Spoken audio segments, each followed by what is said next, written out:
Hello there. What is going on, everybody? Today we are going to be unboxing the new metallic Enterprise, the U.S.S. Enterprise D from Star Trek Into the Unknown, although it is not necessarily labeled a Star Trek Into the Unknown pack. This is more of a general Star Trek ship pack. And this is a very interesting pack because it kind of raises a lot of questions. There's a lot of different target audiences for something like this and a lot of different uses. So, but we'll be looking at that. This is a alternate paint scheme of the Enterprise D from the Star Trek Into the Unknown Federation versus Dominion core set, and is functionally no different than the ship that comes in that box. However, it does have a fancy new paint job, and it is got a different box. So, and the interesting thing about the box is that it's just a Wiz Kids Star Trek ship pack. So this does ask some questions. Is this the first in a new line of special metallic ships? Or maybe just a new line in Star Trek ship packs? Will future packs for Star Trek Into the Unknown have similar releases to this? Will they be marked as Star Trek Into the Unknown ships? Or will we see sort of simultaneous releases? I think there's a lot of different questions. Let me know what your thoughts are down in the video comments section below.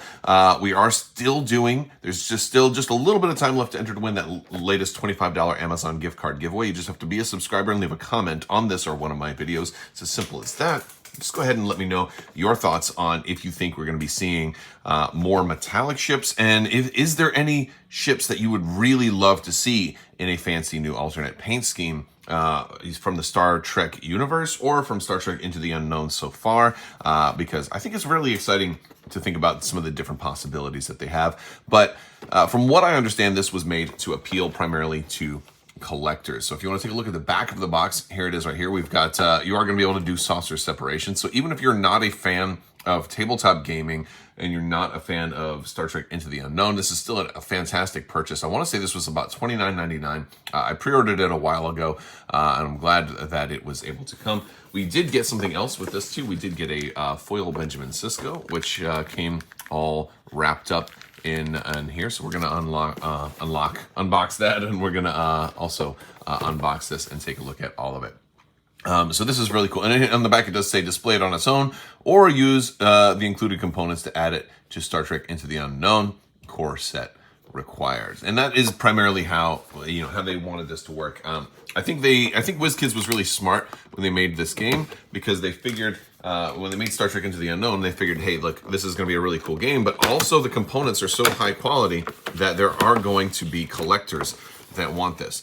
And we saw the same thing with a lot of other games, like Star Wars X-Wing had a lot of the same stuff. Star Wars Armada also had a lot of the same stuff. And so so that was, I think it was one of those deals where you're going to have half of your, I don't know if it's half exactly, but you're going to have a large amount of people that do just want to display these on their desk, that just want to put them in a display cabinet. You have collectors out there.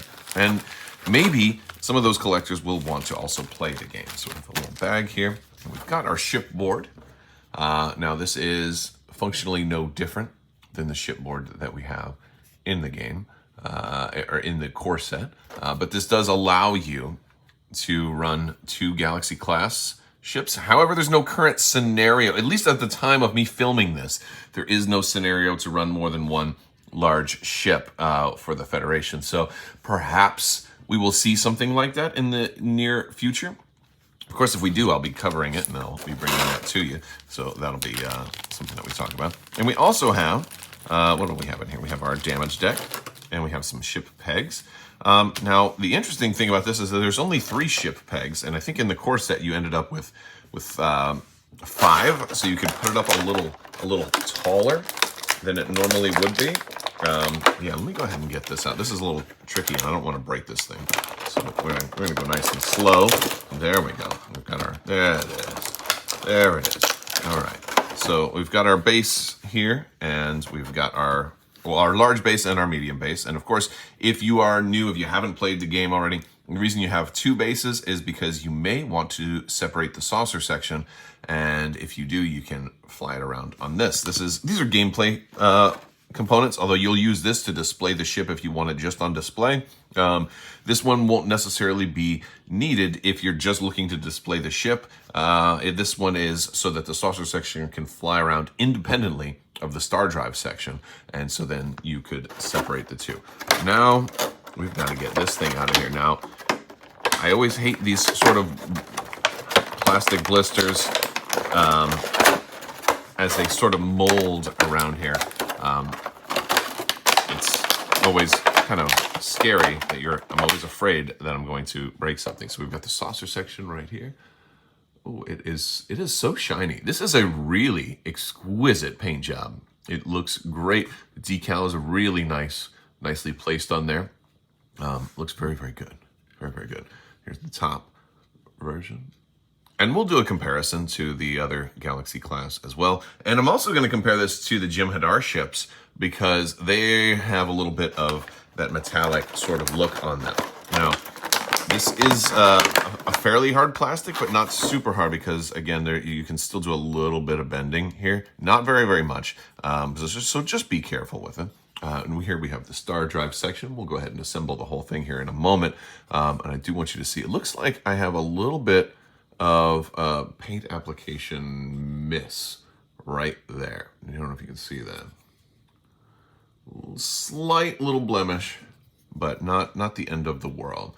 As we look at the front here, one of the things you'll notice is that the deflector dish here is all red, where it's not usually how it looks in the show. And one of the reasons for that is the actual color of the deflector dish, but usually when it's running, there's a glow behind it. Now, if you're like me, you may want it to reflect that glow. So I have done a video, and I'll put a link to it at the end of this one, where I've repainted to kind of simulate that glow effect. And that's something that you can do if you would like. But now, as far as this, we're going to just attach it. Now, if you look in here, there is a little hook in there that it can just, a little divot, and that fits on perfectly, and it goes in just like this. We'll go ahead and set this thing up in its stand. We've got these clips will clip into each other, and we'll go in like so. And we'll put two in the front and one in the rear. And there we go. And that is how it will connect into here. Of course, I'll make sure I get it upside down. There we go. And it goes in just like that. And that is how it goes on the stand.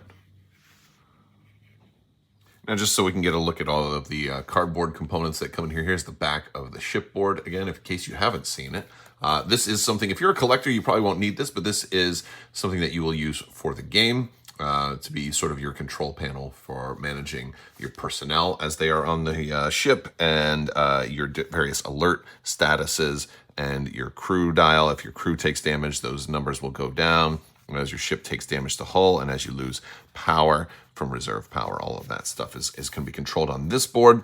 You've got a damage deck, this is going to be the back of the card. Every card here will have one of these. These are if you take, sort of think critical hits or exceptionally bad damage.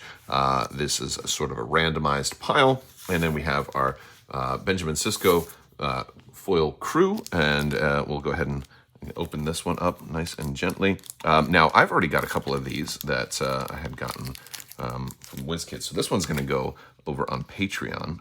Boy, that's not the easiest thing to open, and I'm going to cut it if I do that. So, yeah, this is going to be a fun one. Here we go. Come on. Does not want to open very easily. I might have to just get scissors and cut it along this side. All right, we've got our Benjamin Sisko foil here, and this is going to be a giveaway we'll throw up on Patreon. Yeah, so this is one of the things you get. Now, this isn't this is sort of an exclusive to this pack, although Benjamin Sisko is not exclusive to the pack. It's just the fact that he's foil. This same guy, just a non-foil version of him, comes in the Star Trek Into the Unknown core set, and the back of it is also foiled. So that is cool. Now it is it's a little bit warped, but not too bad. But yeah, so this is basically how an example of how your officers will look in the game. If you're a collector, you probably won't need this either, although you may want to keep this one in the little bag. It may have some value someday as this game gets more and more stuff. Some of the earlier foil and promotional characters like this could potentially become in demand. Oh, that's a good angle for it right there. You know, it's got the... But I am a big fan of Deep Space Nine. Benjamin Sisko was always my favorite. Always that fatherly aspect of it that just really appeals to me. Very, very cool stuff. There we go.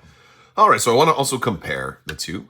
So we've got both Enterprises here, and as you can see, as we get really close up, obviously the paint job is different. This one's probably going to be more screen accurate, although there is sort of a wash applied here to kind of bring out some of the detail, whereas this one is more of like that crisp, clean, like straight off the line.